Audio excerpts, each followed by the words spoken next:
चलो भाई, आज हल चलाना है।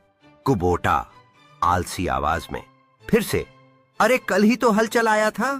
कॉमेडी स्क्रिप्ट 2, किरदार एक ट्रैक्टर और एक किसान। पात्र बिल्ली, बिली एक सीधा सादा लेकिन प्यारा किसान कुबोटा, कुबोता एक बोलने वाला ट्रैक्टर जो थोड़ा ताना मारता है लेकिन दिल का अच्छा है दृश्य। एक खेत का किनारा, सुबह का समय। बिल्ली हाथ में चाय का कुल्हड़ लिए अपने ट्रैक्टर के पास आता है।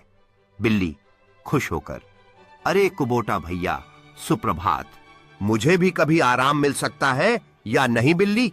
हंसते हुए, तू ट्रैक्टर है या कोई बाबू, तुझे आराम की क्या जरूरत?